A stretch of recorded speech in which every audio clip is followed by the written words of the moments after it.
This is not going to stop. Andreas Russo here, and we're going to talk about a very interesting topic, rent control. And particularly, what we're going to talk about is whether rent control is going to make residential real estate worthwhile or not.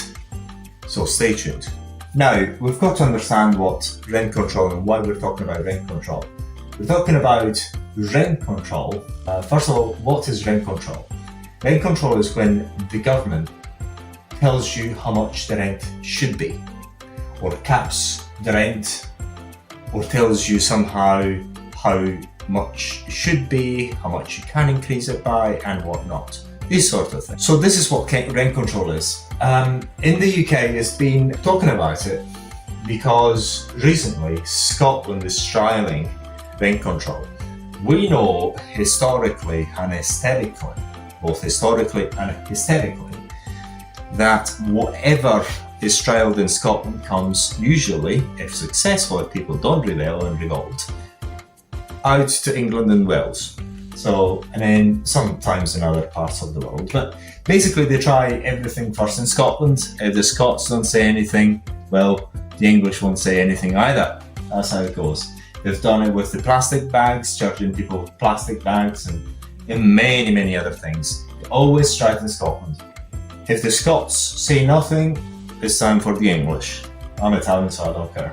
So, rent control is something that is very, very easy to understand. The consequences of rent control are, to say devastating is an understatement. It has been tried in France in the past century with devastating effects. The real estate price was extremely low, and then as soon as it was removed, all the neighbourhoods were really, really run down. As soon as it was removed, everything picked up. Investments started piling up, and house price and real estate price went sky high. Neighbourhoods improved. France is one of the best known case of rent control. Also, we've got some parts of New York and some parts of other countries that have used it or are using it. And the effects are always the same. So let's have a look at the effects. One effect is to decrease the value of real estate. So all prices go down, because if you remember, the price of real estate is mainly dictated by a number of factors, but what we're interested in is the rental income. The rental income is capped, yet value is capped or goes down. So as soon as that is introduced, the value goes down. Or starts to go down, or remains the same, or something. So as the value goes down, immediately the investor of real estate on new real estate goes down. Let's say if the value of real estate goes down, what happens is people cannot actually build it profitably, therefore they do not build real estate. So what happens? You've got less real estate. Instead of taking care of it, restricting the demand, because planning permission is for demand restriction, restricting the demand by the use of planning permission, you restrict the demand by rent control. So you need to restrict it one way or another. So to have the population to remain slaves. What you do is, obviously, as there's less money in real estate, less upgrades or zero upgrades, what is your point on refurbishing a house if you can't actually get your money back? You can't, that's not viable anymore. And the government can even try and force you to, as a landlord, to actually do it. But it's gonna fail, because it's not as if you can actually force people to do things. If things don't make money, sooner or later either they get out one way or another, or they'll just go bankrupt. So one or the other, they go to jail if they don't comply. So it does not work anytime anyway, in any shape or form. So even if they force landlords to do it, if it doesn't make sense financially, it's never going to happen in the long run. It maybe happened once, not to go to jail, but people try to evade it until they get out or they go to jail. Either way.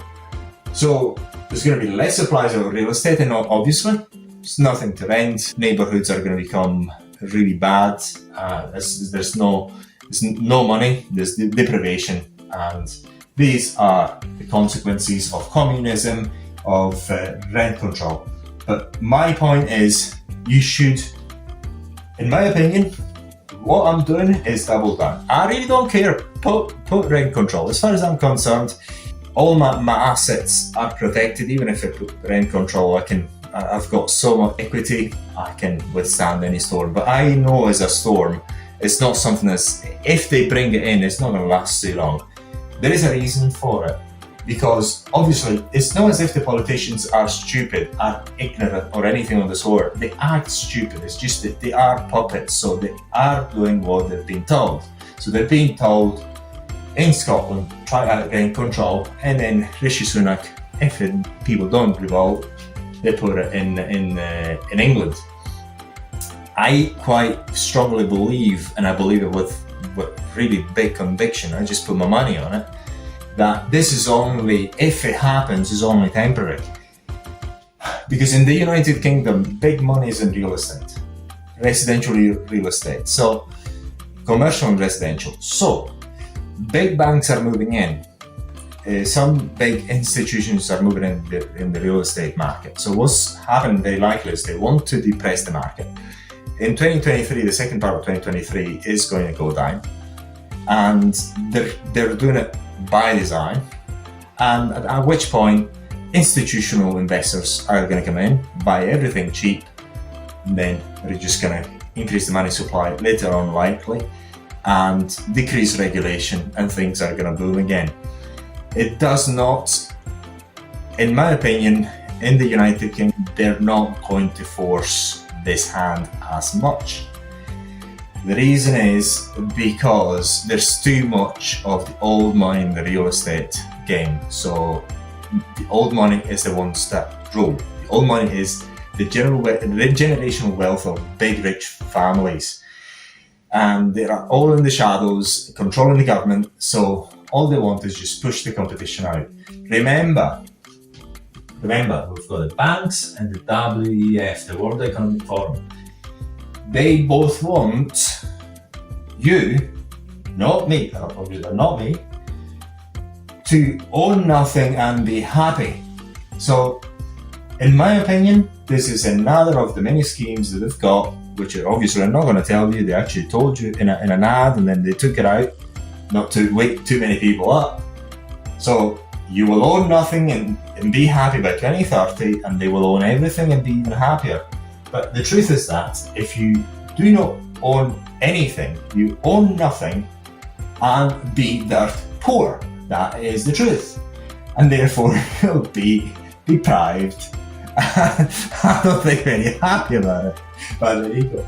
So my solution to this problem is I freaking double down like a maniac. I'm just gonna go and double down and invest even harder. That is my solution. So this is what I'm doing. This is what I'm going to be doing in 2023, the second half, when prices are going to hopefully collapse. Just buy as much as possible, and because things are going to push back up. If you look at the microeconomics of the situation in the United Kingdom, is they're flooding the country with illegal immigrants in order to cause a number of issues. One of the issues is an increased demand in the rental market, and it's going to make us landlords even better off. So I believe, if they're actually, the big money is getting the people in from abroad, they own it.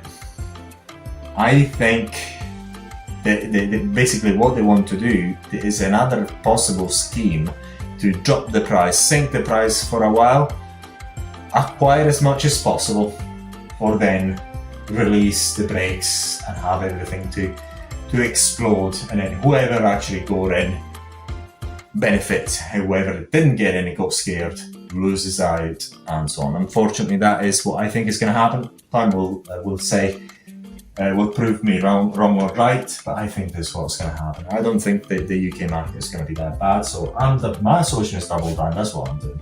That's what I will be doing anyway. There you go. So that's my solution to rent control in the United Kingdom.